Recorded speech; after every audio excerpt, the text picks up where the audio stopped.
ममता बनर्जी से कोलकाता शांत नहीं रहे। तीसरे मोर्चे के गठन की बात आ रही है, गैर कांग्रेस, क्या कहना? देखिए, हमारे तो ये समझ में आ रहा है कि ये भारतीय जनता पार्टी की सरकार बनाने के लिए काम कर रहे हैं। जो ये लोग आरोप लगाते हैं कि पिछड़े दलित के दुश्मन कांग्रेस और भाजपा है, तो हम तो कहते हैं कि पिछड़े दलित के दो दुश्मन हैं, अखिलेश और मायावती। अगर ये दोनों वास्तव में बीजेपी को रोकना चाहते हैं तो ये दोनों एकजुट क्यों नहीं होते? ये अलग अलग क्यों रहते हैं? ये कुर्सी के लिए लड़ते हैं, इनसे समाज से मतलब नहीं है। ये कुर्सी के लिए चिल्ला रहे हैं। अगर ममता बनर्जी के यहाँ गए हैं, ये मायावती के यहाँ क्यों नहीं जाते? मायावती उनको यहाँ कम से कम 13-14% वोट दे सकती है, लेकिन वो ममता बनर्जी के यहाँ जा रहे हैं, परसेंटेज में भी वोट नहीं मिलेगा। वो जा रहे हैं केसीआर के यहाँ, एक भी वोट दिलाने की हैसियत नहीं है। बिहार में यहाँ मायावती जी वोट दिला सकती है, नीतीश जी वोट दिला सकते हैं, और पार्टियां हैं वो लोग वोट दिला सकते हैं, लेकिन ममता जी आकर के यूपी में वोट दिला दें। आई तो थी बनारस की धरती पर वोट दिलाने, ऑटो सीट हार गए। मतलब ओम प्रकाश राजभर थर्ड फ्रंट में नहीं जाएंगे। देखिए, राजनीति में ना कोई किसी का दोस्त है ना दुश्मन। मैंने पहले ही कहा कि अभी गठबंधन बन रहे हैं, गठबंधन का क्या रूप होता है।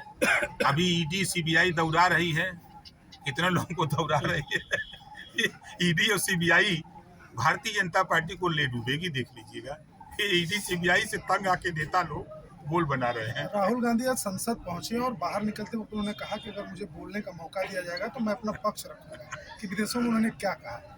देखिए, राहुल जी बड़े नेता हैं, राष्ट्रीय पार्टी के नेता हैं, उस पर हमारा कमेंट नहीं, लेकिन सदन में वो सदन के सदस्य हैं, तो न बोलने देने का सवाल ही कहाँ खड़ा होता है।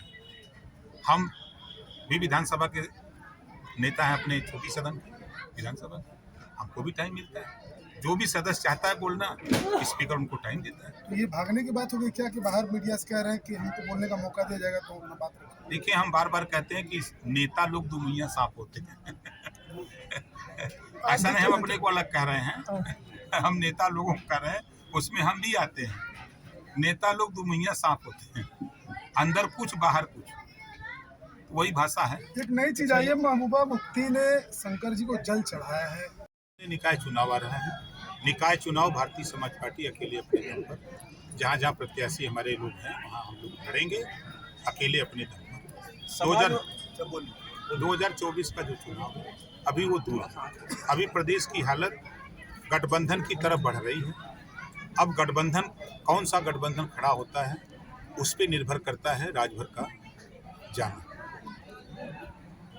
समाजवादी पार्टी के नेता हैं स्वामी प्रसाद मौर्य, आज उन्होंने ट्वीट किया है सुंदरकांड पाठ जो उत्तर प्रदेश सरकार ने निर्णय लिया है कि नवरात्र में सुंदरकांड पाठ कराएंगे। उनका कहना है कि 3% लोगों को खुश करने के लिए 97% जो हिंदू हैं, दलित हैं, पिछड़े हैं, वंचित हैं, उनकी उपेक्षा की जाएगी। ये आहत करने वाला निर्णय है उत्तर प्रदेश सरकार का। देखिए, दुर्भाग्य है इस देश में जब नेता सत्ता में रहता है तब ये बात उसको याद नहीं आती। 4 बार बहुजन समाज पार्टी की सरकार में वो मिनिस्टर थे, तब ना पिछड़ों की याद आई, ना दलितों की याद आई, ना महिलाओं के अपमान की बात याद आई। जब बहुजन समाज पार्टी की सत्ता जाते देखा तब स्वामी प्रसाद मौर्य जी रामम शरणम गच्छामि, तब 97% याद नहीं आया। तब तो वो तुलसीकृत रामचरितमानस पर माला फूल अगरबत्ती चढ़ा करके अपनी बेटी को सांसद बना लिया। खुद 5 साल मंत्री थे, तो 5 साल तो उनको ये चीज़ नहीं दिखाई दी। अब जब सत्ता जाते देखा, उनको लगा कि सत्ता बदल सकती है, तो फिर अखिलेशम शरणम गच्छामि। आज चकिया विधानसभा के पार्टी के नेताओं द्वारा कार्यकर्ता सम्मान समारोह रखा गया था, उसी में हम लोग आमंत्रित थे, उसी में। तो क्या समझा था 2024 की तैयारी है? देखिए, हम तो 20 साल से हमेशा हम तैयारी में रहते हैं। जब सो जाते हैं तो तैयारी रुक जाती है, जग गए तो हम तैयारी में लगे जाते हैं। अनवरत हमारा अभियान, जो समाज है सदियों से उपेक्षित है, शोषित है, उसको जगाने का प्रयास कर रहा हूँ कि आप अपनी लड़ाई लड़ो, शिक्षा के लिए लड़ो, स्वास्थ्य के लिए लड़ो, रोजगार के लिए लड़ो, नौकरी के लिए लड़ो, अपने हक के लिए लड़ना सीखो। कल तक हम अंग्रेजों के गुलाम थे, आज हम नेताओं के गुलाम हैं। जातियों के नेता अपनी जाति का वोट पार्टियों को जिसमें रहते हैं उनको दिला तो देते हैं, लेकिन जब समाज को हक दिलाने की बात आती है तो ये नेता वहाँ चुपचाप मार के 5 साल समय बिताते हैं। तो ये बात उनको समझा रहे हैं। जनता का रुझान आपके साथ लगातार जुड़ रहा है, लेकिन कन्फ्यूजन की स्थिति है कि आप 2024 में रहेंगे कहाँ? तो किसके साथ रहेंगे? इंडिविजुअल चुनाव लेंगे या किसी साथ गठबंधन में जाएंगे? देखिए, अगर समाजवादी पार्टी कांग्रेस से गठबंधन करे, बसपा से गठबंधन करे या दिल्ली से गठबंधन करे तो उस पर कोई कंफ्यूजन नहीं रहता है। बहुजन समाज पार्टी अगर वो सपा से करे, कांग्रेस से करे, भाजपा से करे तो कोई कंफ्यूजन नहीं। भारतीय जनता पार्टी 50 दलों से गठबंधन करे, कोई कंफ्यूजन नहीं। लेकिन ओम प्रकाश राजभर अगर गठबंधन करे तो कंफ्यूजन पैदा हो जाता है। तो ये इतिहास है, किसी पार्टी को उठा के देखिए। चुनाव के समय गठबंधन होते हैं, सफल रहा तो साथ रहा, गठबंधन असफल रहा तो अलग अलग हो। महीना चुपचाप मार के थे, फिर 10 महीने की बात सोचे कि अब क्या करें, तो कुछ बोलबे करें। अभी जो वो कह रहे हैं उन्हीं से पूछा जाए कि जब आप सत्ता में थे तब 97% के लिए आपने क्या किया? सिर्फ अपना पेट भरे कि दूसरे के विषय में भी सोचे? जब भर्ती हो रही थी, नौकरियों में नियुक्ति हो रही थी, तो क्या हिस्सेदारी दिलाने के लिए आपने कभी मायावती से जबान खोली? अगर जबान खोले होते तो मायावती जी जबान काट करके वहीं थमा देती हाथ पर। आज जो बोल रहे हैं ये सत्ता में रह के क्यों नहीं? 5 साल तो बीजेपी के साथ मंत्री थे और सत्ता का स्वाद खूब लिए, उस समय क्यों नहीं ये बात बोले? आज उनको दिख रहा है ये सत्ता पाने के लिए आतुर है, इस नाते चिल्ला रहे हैं। ओम प्रकाश राजभर जी इस निर्णय को कैसा मानते हैं जो पाठ करने का उत्तर प्रदेश सरकार ने निर्णय लिया है, सुंदरकांड पाठ नवरात्र में? देखिए, बाबा साहब डॉक्टर अम्बेडकर जी ने संविधान में जो व्यवस्था दिया है, सभी धर्म को मानने वाले लोगों को अपने अपने ढंग से पूजा पाठ करने की व्यवस्था बाबा साहब ने दी है।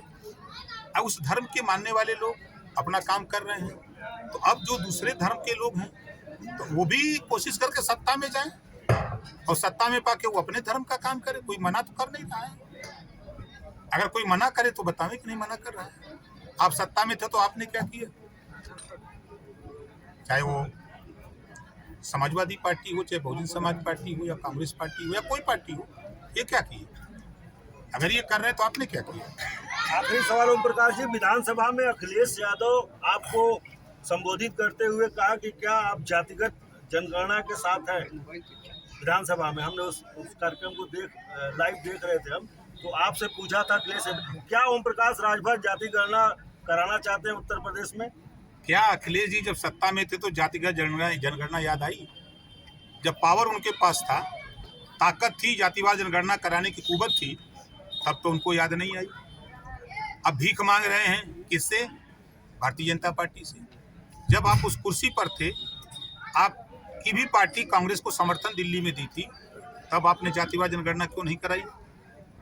आज प्रमाण है कि नीतीश जी जातिवार जनगणना करा रहे हैं। केंद्र से ठीक है, उनका गठबंधन सरकार थी, लेकिन आज गठबंधन टूट गया, वो करा रहे हैं। तो जब आपकी सरकार थी तो आपने क्यों नहीं कराया? और जहाँ तक सवाल ओम प्रकाश राजभर का है, तो ओम प्रकाश राजभर 20 साल से चिल्ला रहे हैं। जब से हमने पार्टी बनाई, हमारी पार्टी के संविधान में है कि जातिवार जनगणना जब तक नहीं होगी तब तक सबको बराबर हिस्सा नहीं मिलेगा। अगर आप पंडित जी से दोस्ती करके वोट दे सकते हो, आप भाऊ साहब से दोस्ती करके वोट दे सकते हो, यादव जी से दोस्ती करके वोट दे करके देख चुके हो, तो टाइम निकालो, ओम प्रकाश राजभर से भी दोस्ती करके देखो कि क्या देता है। हम सभी समाज के लोगों से कहना चाहता हूं, ये कह दिया जाता है कि राजभर, जो राजभर सदन में कर दिया, 75 साल में कोई माई कलाल पैदा नहीं जो सदन के अंदर एक बाबा साहब डॉक्टर अम्बेडकर जी थे, जिन्होंने गरीब कमजोर लोगों के हक के लिए जब कांग्रेस पार्टी, दूसरे नंबर पर वर्तमान गृह मंत्री अमित शाह जी और योगी आदित्यनाथ जी ने जब बात हमारी नहीं मानी सामाजिक न्याय समिति की रिपोर्ट लागू करने के लिए, इस्तीफा थमा करके हमें लौट करके चलाया कि नहीं रहूंगा मंत्री, छोड़ दिया। ये समय अगर प्रधानी कोई को छोड़वावे को तो छोड़ी का, हमको नहीं, हम तो कहते हैं कहो तो हम विधायकी से इस्तीफा दे दे, जिस दिन का उस दिन दे दूंगा। हमको विधायक से नहीं, हमारा मकसद है गुलामों को गुलामी का एहसास कराकर जकड़ी हुई बेड़ी को तोड़ना। ओम प्रकाश राजभर का मकसद है, इसी नाते बराबर हम चलते रहे। हमारे एक नेता है चंदौली के महेंद्र राजभर, चोट कहें खड़ा हो जा, जोरदार ताली बजाकर स्वागत करें। एक दिन इनका हम भाषण सुनत रहे, इन कहना की नेताजी जय सुहेलदेव, जय सुहेलदेव। इसी बात के साथ आयोजक साथियों को धन्यवाद देते हुए बहनों आपसे कहूंगा कि आप सोचो, आपके पास वो पावर है, आधी आबादी तेरी है। ये सब लोग कहते हैं आधी, ये जो विरोध कर रहे हैं ना, वो नॉन पॉलिटिकल लोग हैं। राजनीति करने वाला व्यक्ति मस्जिद में चादर नहीं चढ़ाएगा, मंदिर में जल नहीं चढ़ाएगा, तो कहाँ चढ़ाएगा? एक आस्था है ना। हल्ला है आप इस देश में इधर कि अब हिंदू राष्ट्र बनाने की